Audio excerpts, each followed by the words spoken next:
Today we're going to take a closer look at Meta Platforms. The company recently hosted its Meta Connect, where it talks a little bit more about its virtual reality and metaverse events, so I want to take a closer look. But if we take a closer look at stock price, Meta Platform right now is sitting at $127.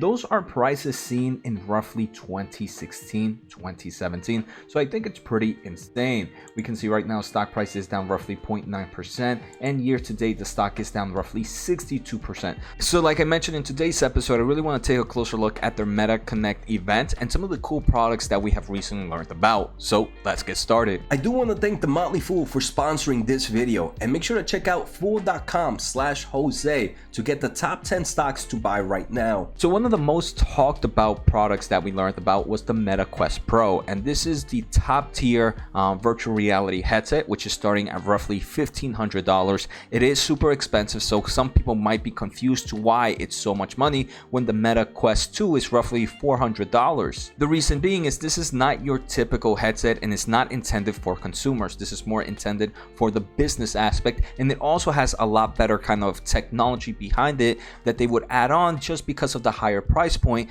that maybe the consumers don't need right now, or it's nowhere near the consumer price point. Extreme Tech pretty much breaks it down really well in this article, where they mentioned the new headset is intended for work rather than gaming, with advanced hardware for tracking facial expression and full color video pass-through. Again, something we don't see in your consumer products at the moment. Main reason, technology is too expensive at the moment. So I do think it's pretty interesting that they're trying to hit the enterprise world, but one of the fears that many people might have had before is that no one's going to be using Facebook, right, for the business side, right? There's nothing professional about Facebook, so how can Facebook make a name for itself in this kind of market? And I do want to say Mark Zuckerberg yesterday answered those questions pretty well, and I do believe they're heading in the right direction.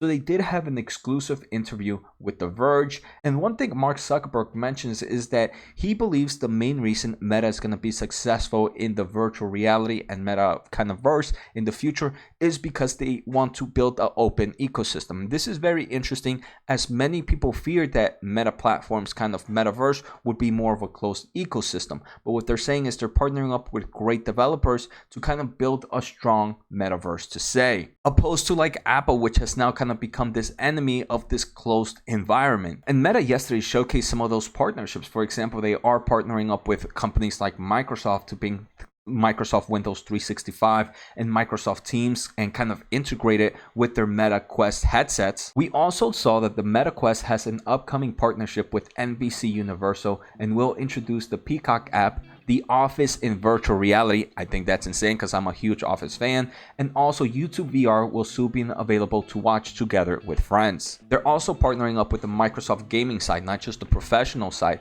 Xbox Cloud Gaming is coming to the Meta Quest. We don't have an official date, and it doesn't mean that all the games are going to be virtual reality, but at least you're going to be able to use your headset to kind of play 2D style games in some form of screen. One of the great perks here is, let's say someone is watching TV and you're trying to game, and you don't want to cloud game on your small laptop or on your small phone. You can put on the headset and kind of create this living room environment where you're kind of playing in another TV. So I could definitely see some market here, especially for maybe more of the casual gamers. So I want to say there's nothing too crazy in my opinion with what Meta released in forms of products. I think the more important thing that was released is just how they're partnering up with a lot of great companies to kind of build this together. And personally, even though I do own the stock, that was probably one of my fears of this closed environment the Meta Platform was creating.